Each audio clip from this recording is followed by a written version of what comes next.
Good day, ladies and gentlemen. Greetings to the esteemed panel of adjudicators, my fellow worthy debaters, as well as the whole House at large. I greet you all within the name of debate. My name is Immanuel Uirab. I will be the Deputy Prime Minister for today's debate. Now, firstly, allow me to move into my rebuttals that I picked up from the Leader of Opposition's case. Right? The Leader of Opposition comes up here and he talks about how we cannot risk recession. We cannot take the risk of recession because it will lead to long-term problems, ladies and gentlemen. But here's why I feel that it is problematic within today's debate. Firstly, they don't tell us what those problems are, and they do not analyze those problems within today's debate. You cannot tell us that. You cannot go ahead and tell us that price stability is going to lead to recession, but you're not telling us what the substantial harms of that recession are within today's debate. So we find that particularly problematic as government within today's debate. They also tell us about how they want in their framework, how they want to strengthen the economic mechanisms, right, ladies and gentlemen. But they don't tell us what economic mechanisms they are going to be strengthening and how they're going to be strengthening those economic mechanisms. So there is another flaw on the side of team opposition within today's debate, ladies and gentlemen. They also talk about how they want to reach. Oh yeah, before I forget, ladies and gentlemen, they want to.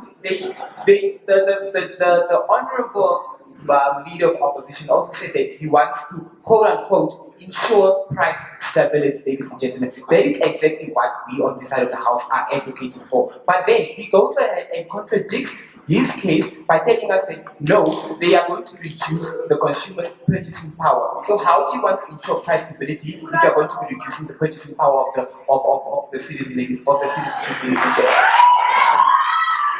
Not taking so.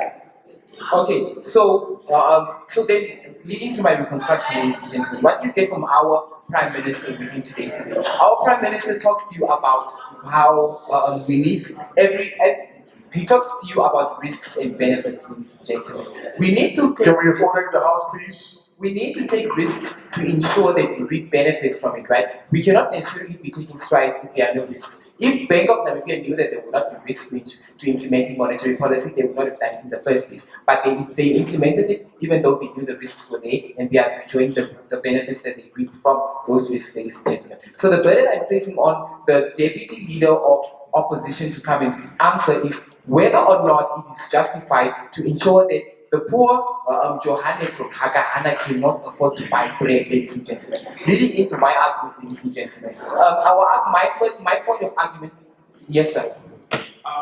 Do you believe that in your world that there is still going to be price instability? Because for us, we are ensuring that there's no price instability by reducing the consumer purchasing power. Okay. Yes, sir.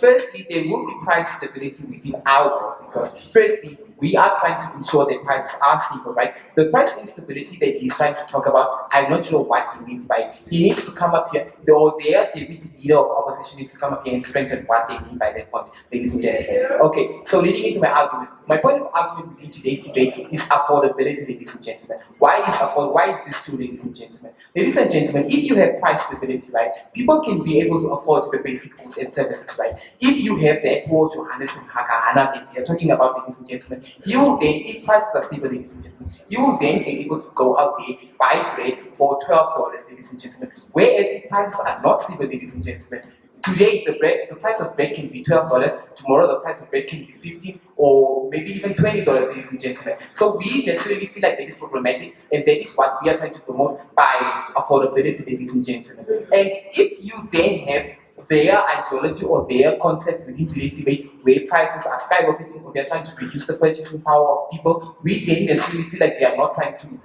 cater for the men on the ground, which is the primary stakeholder that we have mentioned on our side of the house, ladies and gentlemen. And for an example, you can take the case of Zimbabwe, ladies and gentlemen. The case of Zimbabwe was that price instability, ladies and gentlemen, that is what led to economic failure within Zimbabwe, ladies and gentlemen. The price of bread, as I've stated, ladies and gentlemen, can be $12 today, and tomorrow the price of bread can rise to $20, ladies and gentlemen. So how is that necessarily a good thing for the economy if people cannot access their purchasing power, buy goods and services, and actively engage in the economy, ladies and gentlemen? Because that's what we are promoting within today's debate. If I cannot engage in economical activities, if I cannot buy from businesses, how will the business grow, ladies and gentlemen? That is what they need to come and answer within today's debate, ladies and gentlemen. So why should we care about my argument within today's debate, ladies and gentlemen? Affordability, if we care about the concept of affordability, and if we care about taking care of the rights of the common Namibian citizen, ladies and gentlemen, which is the man on the ground, ladies and gentlemen, we need to care about this argument. Because number one, if people cannot afford basic goods and services, we are literally like increasing the Gini coefficients, ladies and gentlemen. Rich people will be able to buy the bread, poor people will not be able to buy the bread, ladies and gentlemen. So that is why this argument is extremely important and deserves to stand within today's debate, ladies and gentlemen. Yeah, ladies and gentlemen, with that said, I'd like to raise my case.